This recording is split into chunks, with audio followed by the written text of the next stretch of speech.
Peuple de Dieu, je vous salue, je vous bénis au nom de Jésus. Merci pour votre fidélité avec votre amour pour notre émission à Chilo. Nous vous sommes reconnaissants et chaque jour que Dieu fait, nous prions pour vous. Nous vous aimons très fort et nous prions que ces messages vous fassent du bien. Et surtout, si ces messages vous font du bien, n'oubliez pas de liker notre YouTube et d'envoyer le message à d'autres personnes. Aujourd'hui, c'est tellement facile de partager. Seulement, vous copiez le lien, vous envoyez à quelqu'un pour lui faire du bien. Si ce message vraiment vous parle, partagez. Partagez avec vos bien-aimés, avec vos amis, avec des personnes à qui vous voulez annoncer l'évangile. Envoyez-leur ce lien pour qu'ils puissent nous suivre aussi et que cela leur fasse du bien. Parce que notre but à Chilo, c'est de bénir le peuple de Dieu, entretenir le peuple avec la parole pour qu'ils en soient bénis. Seigneur, merci parce que tu bénis ce moment.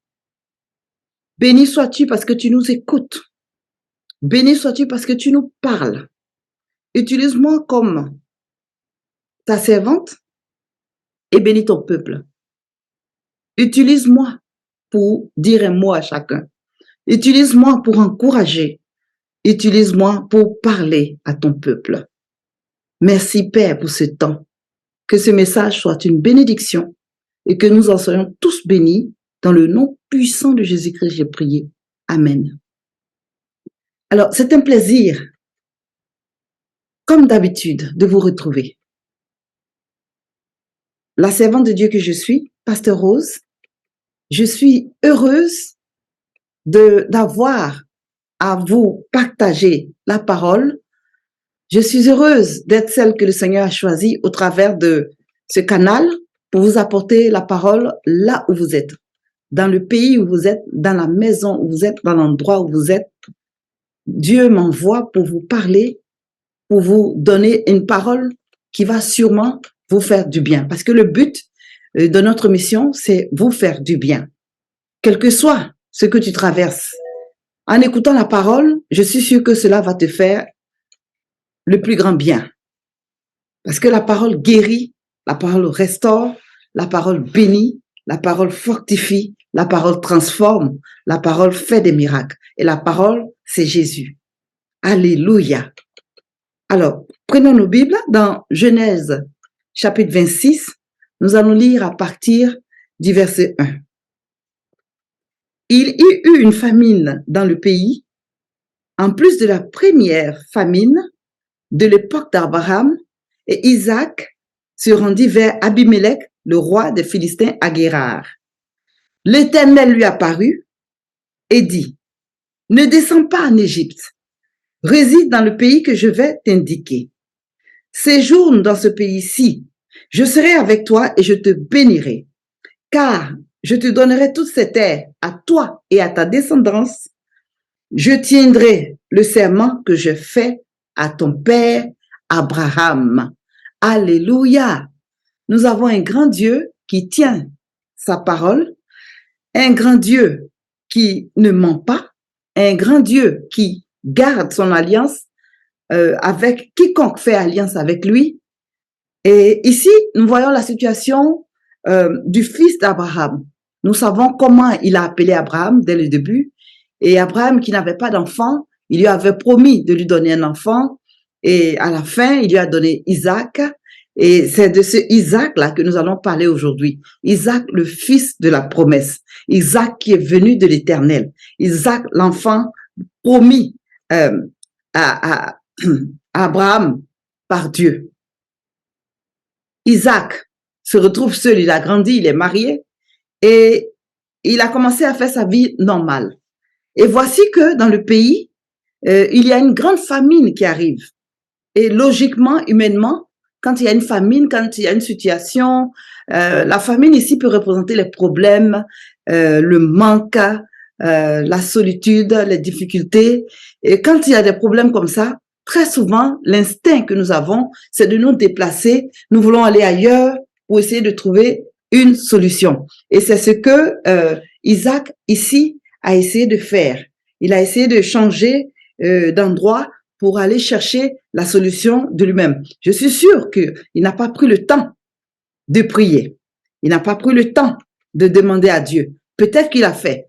La Bible ne le dit pas ici. Nous ne le savons pas. Mais étant un chrétien, sûrement qu'il a prié. Mais s'il avait réellement prié comme il fallait, il n'aurait pas décidé de partir parce que la Bible dit qu'il décida de changer de pays, de partir.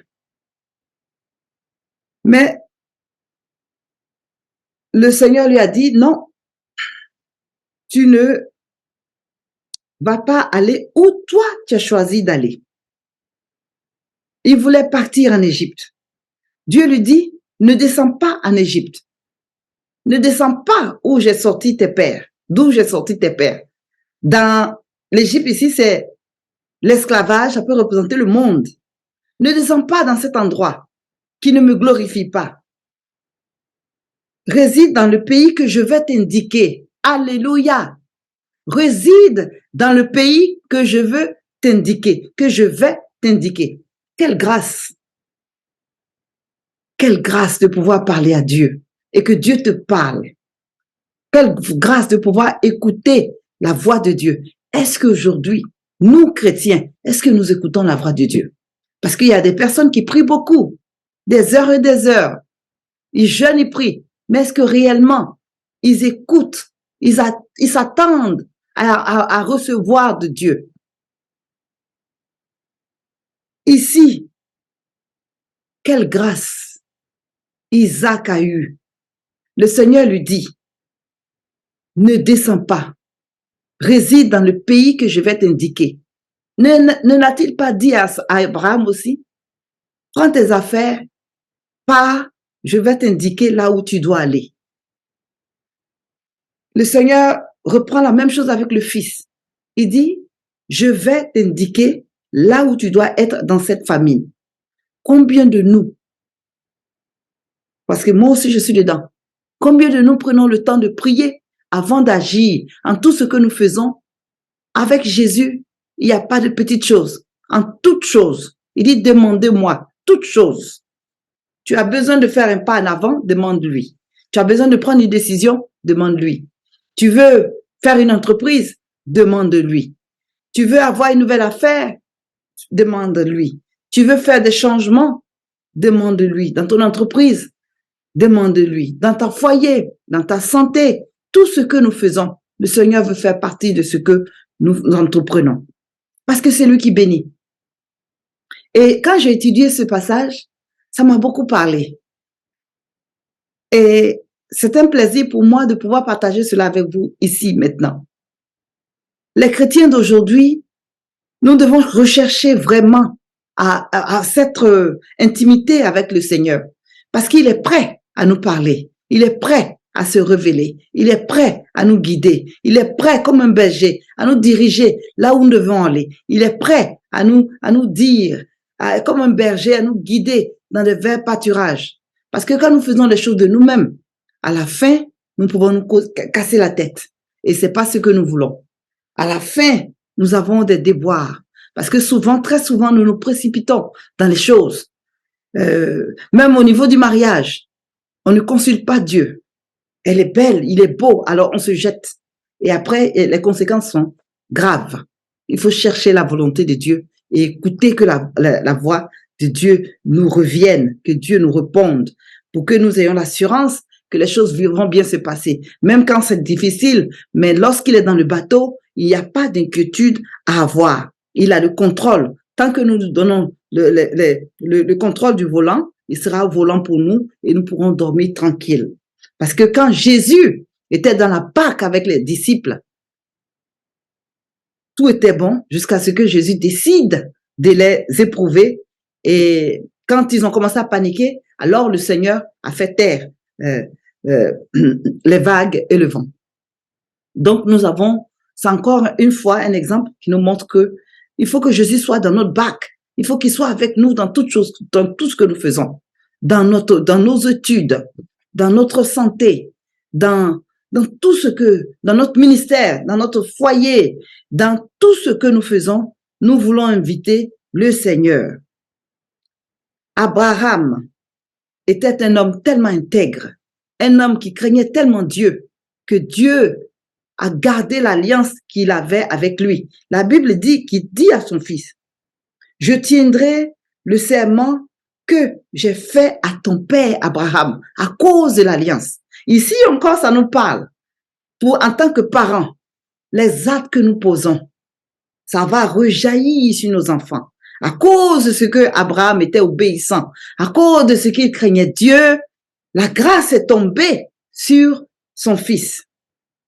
Donc, parents, faisons attention à ce que nous faisons. Soyons justes dans nos jugements. Soyons intègres dans ce que nous faisons. Soyons pleins d'amour. Ne faisons pas de mal à qui que ce soit. Parce que si nous faisons du mal, délibérément, ou alors quel que soit ce qu'on nous fait, si nous rendons cela par le mal, ça peut retomber sur nos enfants si un jour nous ne sommes pas là. Et même de notre vivant, nous ne voulons pas que cela arrive. Dieu dit, je tiendrai le serment que je fais à ton père. Il dit, je serai avec toi, il lui promet. C'est difficile, je serai avec toi et je te bénirai, car je te donnerai toutes ces terres, à toi et à tes descendants. Ça, c'est l'accomplissement que le Seigneur avait dit à Abraham. Il a dit, je te bénirai.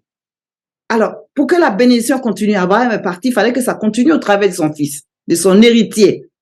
Alors, Dieu a commencé, pour tenir son alliance, il a commencé à bénir son fils et la descendance de son fils, jusqu'à des générations et des générations. Alléluia. Je ferai de toi une bénédiction pour toutes les nations. Je rendrai ta descendance aussi nombreuse que les étoiles. C'est ce qu'il a dit au Père. Je donnerai toutes ces terres à ta descendance. Toutes les nations de la terre seront bénies à ta descendance. Il est merveilleux, il est glorieux, le Dieu que nous servons. Il est un Dieu d'alliance. Il aime que nous fassions l'alliance avec lui. Nous avons la grâce d'avoir l'alliance avec Jésus, qui est le fils de Dieu. Alors il dit, parce que Abraham m'a obéi et qu'il a respecté mes ordres, mes commandements, mes prescriptions et mes lois, à cause de l'obéissance. Alléluia! Nous avons besoin d'être obéissants. Nous avons besoin de craindre Dieu. Nous avons besoin d'être intègres dans notre marche. Qu'il y ait quelqu'un qui nous regarde, qu'il y ait quelqu'un qui soit avec nous là où nous sommes, qu'il n'y ait personne. Nous devons être intègres dans notre marche. Nous ne devons pas critiquer, nous ne devons pas haïr, nous ne devons pas faire du mal à qui que ce soit. Nous devons être intègres, nous devons être bons, nous devons craindre Dieu, parce que Dieu est là avec nous, partout où nous sommes. Dans tout endroit où nous sommes, il nous voit, il nous regarde. Donc, nous devons faire attention à tout ce que nous faisons. Nous devons faire très, très, très attention. Alors, à cause de l'alliance qu'il avait avec Abraham, il a décidé de bénir son fils dans la sécheresse, dans la famine, dans les difficultés. Il lui a dit, ce n'est pas la peine de partir. Voilà. La révélation ici, c'est que l'endroit où nous sommes n'a pas d'importance. Tant que nous sommes avec le Seigneur, tant que nous sommes avec le Créateur du ciel et de la terre, tant que nous sommes avec celui qui appelle à l'existence ce qui n'existe pas, tant que nous sommes avec celui qui a ouvert la mer Rouge, tant que nous sommes avec le Dieu Tout-Puissant, le Créateur de toutes choses, celui qui dit et la chose arrive, nous n'avons rien à craindre, quel que soit l'endroit où nous sommes. Beaucoup de gens se battent pour venir aux États-Unis, pour aller en Europe, pour aller ici, parce qu'ils croient que c'est la bénédiction. Il y a des gens en Afrique qui sont encore plus bénis. Ils sont heureux d'être là où ils sont. En fait, quand je regarde souvent les gens qui prennent des risques pour aller ailleurs, c'est vrai que ce n'est pas facile là où nous sommes. Mais si nous connaissons le Seigneur que nous prions, il est capable de nous bénir. Il est capable de nous restaurer. Il est capable de faire de l'impossible pour nous. Parce que pendant qu'il y avait la famine, écoutez ceci. Pendant qu'il y avait la famine, la Bible dit que le Seigneur a béni Isaac. Il a récolté là où il se trouvait le centuple de ce qu'il avait semé. C'est-à-dire qu'ici, il a semé 1 million, il a reçu 100 millions de nos jours. 1 million pour 100 millions. Parce que celui que nous servons est un Dieu d'abondance. Comme je dis souvent, Si tu ne le connais pas, accepte-le comme ton Seigneur et Sauveur. Répands-toi de tous tes péchés et invite-le dans ton cœur et accepte-le. À partir du moment où tu l'acceptes, comprends, prends le temps d'étudier la parole, prends le temps de te faire enseigner et prends le temps d'attendre ta bénédiction. Parce que c'est pas forcément que tu acceptes le Seigneur aujourd'hui et puis demain, tu es riche. Non. Notre Dieu n'est pas un magicien, mais il est un Dieu qui sait ce qu'il fait. Il pose les jalons, il pose ce qu'il faut, il agit comme il faut, comme il se doit avant de bénir. Il doit nettoyer ton cœur, te préparer à ta bénédiction. Parce que les gens qui ne sont pas préparés à être bénis, après, ça devient autre chose. Donc, pour ta propre bénédiction, le Seigneur prend le temps de te préparer pour que tu puisses recevoir ce qui va venir pour toi. Donc, avec Dieu, dans la marche chrétienne, il y a ce qu'on appelle la patience. Il faut savoir être patient. Il faut savoir attendre que Dieu vous façonne et en son temps, il vous bénira. Abraham, comme nous tous, était un homme comme nous, mais il avait décidé de marcher dans l'obéissance jusqu'à ce que ce soit une bénédiction pour sa descendance. Et nous sommes aujourd'hui tous ces fils d'Abraham. Et cela a tenu du fait qu'il a marché selon la crainte de Dieu et avec l'amour de Dieu. Alors, Isaac avait fait ses plans lui-même, comme souvent nous-mêmes, nous faisons nous-mêmes nos plans dans tout ce que nous faisons. On décide de faire ceci, on décide de faire cela, mais à la fin, ça ne marche pas. Quand j'ai étudié ce message, ça m'a mené à beaucoup réfléchir, à prier beaucoup pour beaucoup de choses. Seigneur, voici ce que je veux faire. Je veux faire un voyage bientôt. Est-ce ton plan et ta volonté? Je veux faire telle affaire, je veux faire tel business pour soutenir le ministère que je fais. Est-ce que est-ce que tu es agréé? Est-ce que tu es OK? Est-ce que c'est bon? Est-ce que je dois le faire? Si ce n'est pas bon, Seigneur, empêche-moi de le faire.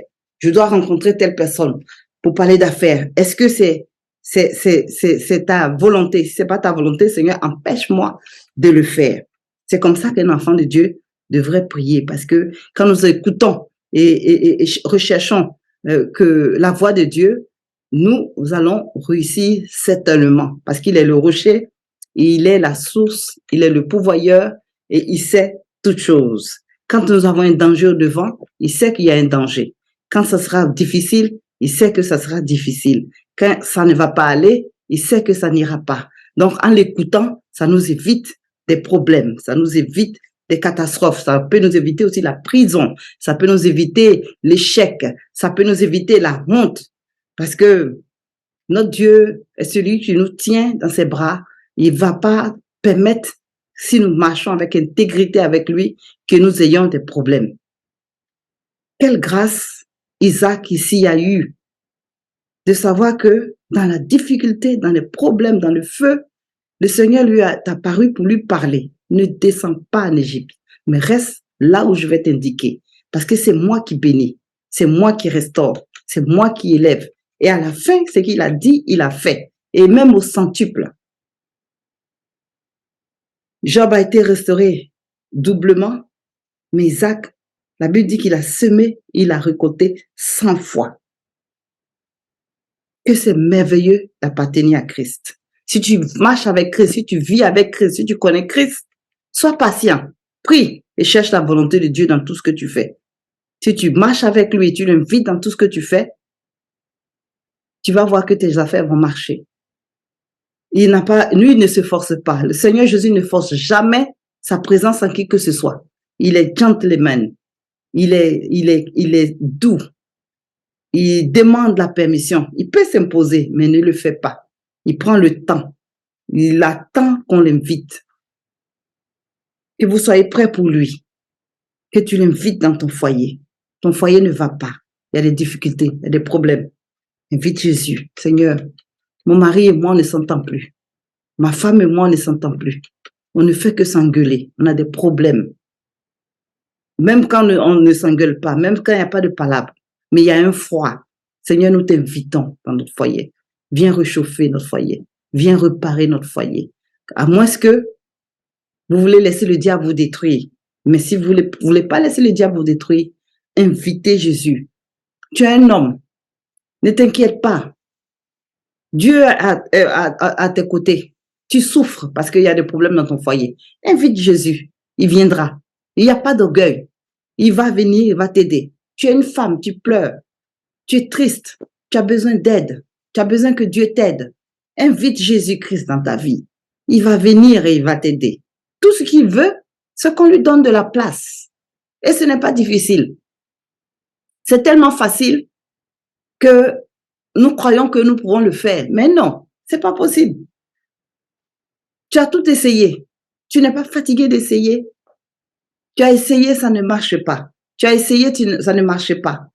Au contraire, problème, problème, problème. Un problème après l'autre. Un problème après l'autre. Jusqu'à quand tu vas te fatiguer d'essayer sans Jésus? Pourquoi est-ce que tu ne décides pas de tout abandonner à ses pieds? Il dit, venez à moi, vous tous qui êtes fatigués et chargés, et je vous donnerai du repos. Il ne te demande qu'à te donner du repos dans ce que tu traverses.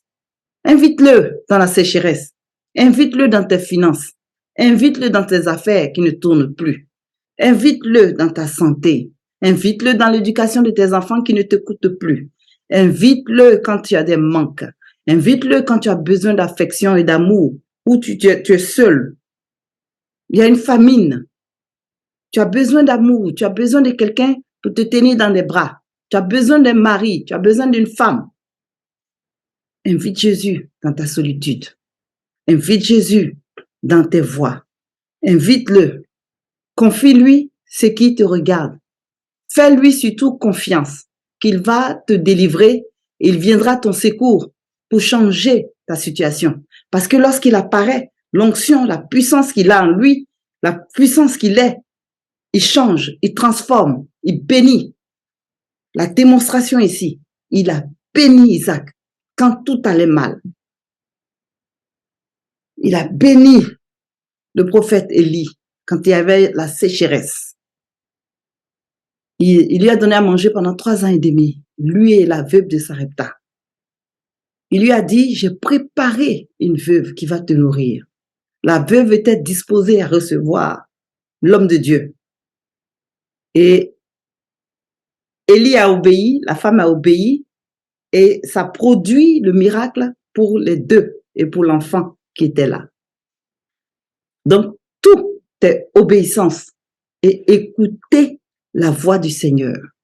Cherchez à écouter la voix du Seigneur. Quand nous prions, on fait l'adoration, on chante, on prie, on adore, on fait la louange, et puis après on fait l'adoration comme on veut. Mais après, quand on a fini de parler à Dieu, on a fini de l'adorer, de prier, il faut pouvoir prendre le temps, dans la même présence là où nous sommes, d'écouter la voix de Dieu. Seigneur, parle-moi. Ta fille écoute. Parle-moi. Ton serviteur écoute. Dis-moi des instructions et je vais suivre. Dis-moi ce qui ne va pas dans ma vie. Pourquoi est-ce que j'ai tant d'échecs? Pourquoi est-ce que j'ai tant de problèmes? Seigneur, brise la malédiction. Qu'est-ce que je fais mal? Qu'est-ce que je fais bien? Qu'est-ce que je ne fais pas bien? Seigneur, je viens à tes pieds. Aide-moi, guide-moi. Est-ce que j'ai toujours raison? Là où j'ai tort, montre-moi, afin que je demande pardon. Aide-moi à marcher dans tes voies, afin que je voie ta bénédiction, afin que je voie ton obéissance, afin que je voie le résultat à ton obéissance. La Bible dit que Isaac fit ce que Dieu lui a demandé. C'est-à-dire qu'il est resté là où Dieu lui a dit de rester. Et quand il est resté, ce que j'ai aimé encore et que je vais souligner ici, la Bible dit, il fit des semailles. Il a semé. C'est pas parce que Dieu lui a dit de rester qu'il va s'asseoir et puis attendre et que ça tombe du ciel. Il a semé, il a travaillé, il a planté et ça produit. Et Dieu a béni. Dieu bénit l'œuvre de nos mains. Quand ça ne va pas, il faut savoir planter. Il faut savoir écouter et aller dans la direction de Dieu. Et il va bénir l'œuvre de nos mains. Parce que sa bénédiction est là. Il suffit de planter, il suffit d'investir, il suffit d'avancer et Dieu va bénir. Parce que beaucoup de gens prient mais ils sont assis. Est-ce qu'ils font le pas de se lever pour chercher quelle activité qu'il faut faire pour être béni? Même si tu as fait plusieurs activités, est-ce que c'est une raison pour t'asseoir parce que ça n'a pas marché? Non. Si tu as fait plusieurs activités que ça n'a pas marché, il faut continuer de te battre jusqu'à ce que ça marche. Parce que si tu ne fais rien, comment tu vas vivre? Est-ce que tu vas passer ton temps à quémander? Est-ce que tu vas passer ton temps à attendre qu'on te donne? Non, il faut te battre. La vie est une bataille. Le seul endroit où il n'y a plus de bataille, c'est au cimetière. Et nous ne sommes pas dans un cimetière. Mais si, Seigneur, tu vis. Mais si tu vis, il faut chercher une solution. Mais tu ne peux pas faire seul. Pour conclure, mon message ici, c'est te dire qu'il faut que tu marches avec Dieu. Il faut que tu acceptes le Seigneur comme ton Seigneur et Sauveur. Si tu es chrétien, il faut que tu renouvelles ton alliance avec lui, ton amour, ton zèle, ta prière, le feu, la flamme en toi. Et que tu sois quelqu'un qui obéit, qui écoute la voix de son Dieu et qui lui obéit. Parce que c'est pas tout de dire oui et de ne pas obéir. Parce que beaucoup de gens disent oui. En Côte d'Ivoire, on dit c'est non qui envoie par là. Beaucoup de gens vont te dire ah oui, oui, oui, oui. Mais quand tu tournes le dos, ils font autre chose. Beaucoup de chrétiens ont fait cela avec Dieu. Oui, oui, Seigneur, je vais le faire. Oh Dieu, avec les émotions. Oui, oui, Seigneur. Mais après, quand nous tenons devant la situation, nous changeons d'avis. Nous ne voulons plus faire ce que Dieu nous a dit de faire. Nous voulons faire selon nous. Alors que tant que tu fais selon toi, Dieu se met de côté. Il te regarde. Mais tant que tu l'invites et que tu fais avec lui, il fera avec toi. Et il fera même pour toi. Parce que toi, tu n'as rien à faire. Tout ce qu'il te demande, il dit, adore-moi, prie-moi, chante-moi, fais-moi confiance, donne-moi ta foi, donne-moi ton amour, aime-moi, parle de moi, témoigne, dis tout ce que je fais pour toi qui est merveilleux et bon. Partage mon évangile, parle de moi pour que beaucoup soient sauvés. Parce que le but de l'évangile, c'est de sauver l'humanité. Car Dieu t'a tant aimé le monde qu'il a donné son Fils unique, afin que celui qui croit en lui ne périsse point, mais qu'il vive, qu'il ait la vie éternelle. Dieu veut sauver le maximum. Dieu veut sauver tout le monde. Sa volonté, son plan, c'est de nous sauver. Sa volonté, ce n'est pas que nous soyons riches. On est riche pour un temps ici, pour nous bénir et aider les autres. Mais ce n'est pas la fin. La fin, c'est d'annoncer Jésus, de parler de Jésus, témoigner que Jésus est celui qui restaure et qui bénit. Donc, notre marche ici n'est pas matérielle, mais notre âme est spirituelle. Nous avons une mission, c'est de parler de Jésus et annoncer que Jésus est bon en partageant nos témoignages. J'étais dans les difficultés, Jésus m'a béni. J'étais dans telle situation, j'ai été guéri. J'étais gravement malade, j'ai failli mourir. Je suis ressuscité. Mon mari m'a fait ceci, mais le Seigneur a réparé. Ma femme m'a fait ceci, mais le Seigneur a réparé. Je n'avais pas d'enfants, le Seigneur m'a donné des enfants. Je n'avais pas d'argent, le Dieu m'a béni. C'est ce genre de témoignage-là que Dieu veut que nous puissions partager. Aujourd'hui, beaucoup de gens se retiennent, ils ne veulent pas parler de ce que Dieu fait pour eux au quotidien. Alors que souvent, quand nous partageons notre témoignage, ça peut aider quelqu'un. Ce n'est pas forcément lui prêcher, mais quand souvent aussi les gens voient ce que Dieu a fait dans nos vies, ça peut transformer leur vie. Ici, beaucoup de gens ont cru, parce que parmi tout le monde là, dans les difficultés, dans un endroit étranger, c'est Isaac qui a été tellement béni qu'après, je crois qu'il a été chassé par les habitants de l'endroit où il était parce qu'il était trop béni. Il était plus que béni. Le Dieu que nous servons est un Dieu vivant. Il est extraordinaire. Il bénit certainement. Il restaure certainement. Il bénit. J'ai vu des gens qui n'avaient plus de mari, mais Dieu leur a donné à nouveau le bonheur. J'ai vu des choses extraordinaires avec Jésus. Jésus est bon. Il est merveilleux. Et je suis tellement fière, tellement heureuse de l'avoir choisi au temps où il fallait.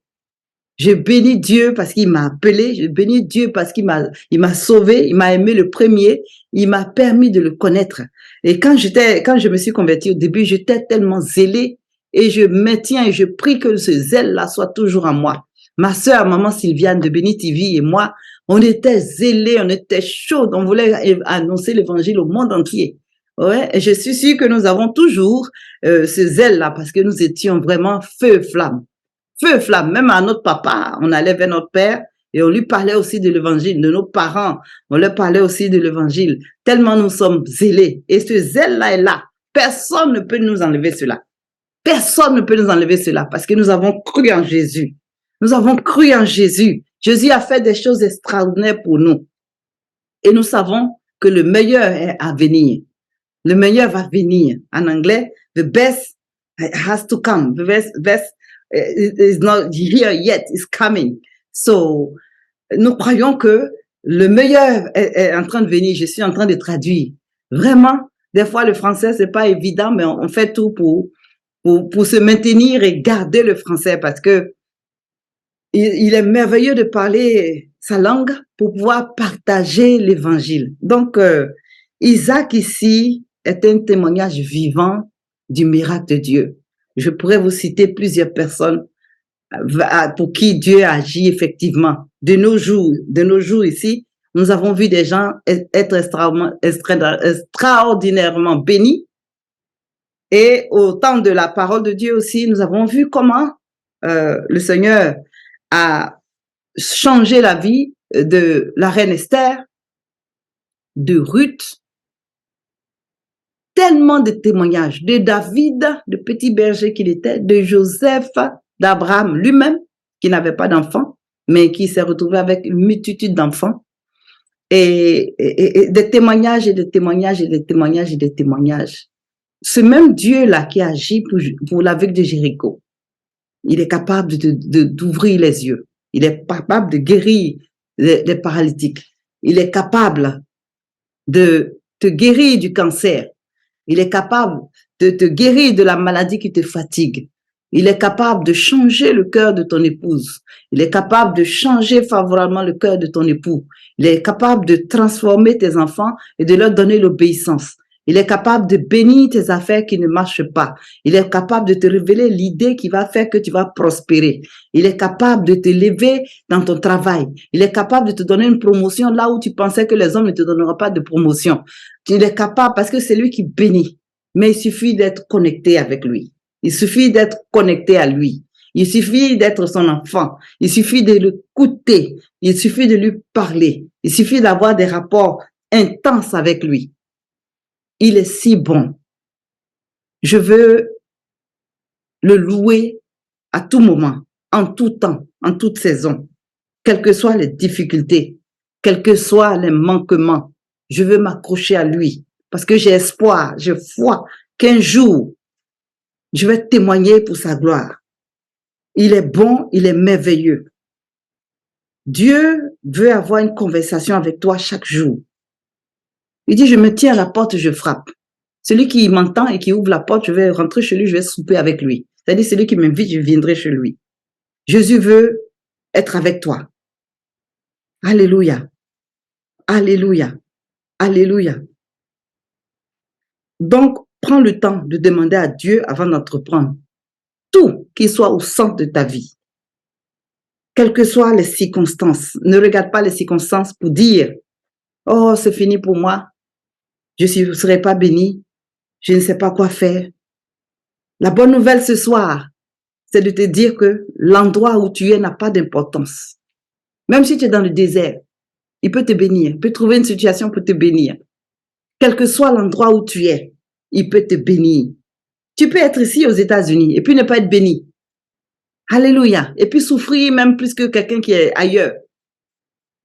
Ce n'est pas l'endroit qui compte.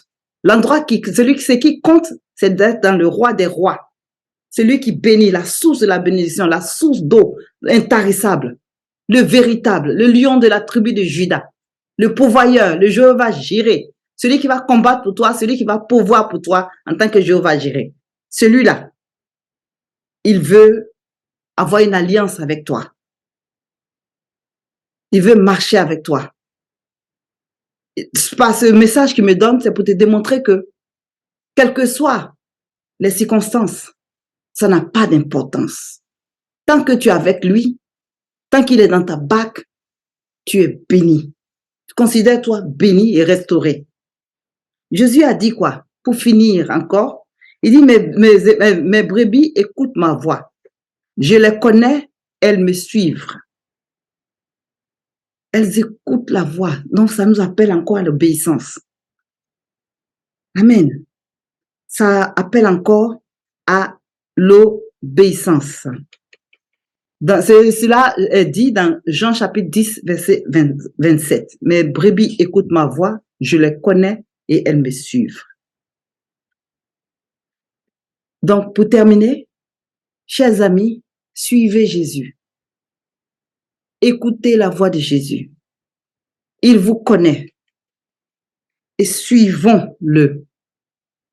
Il va certainement nous conduire dans de verts pâtirages. Il va certainement nous guider en toutes choses. Il va nous protéger de tout accident. Il va nous protéger de la mort. Il va nous protéger des échecs.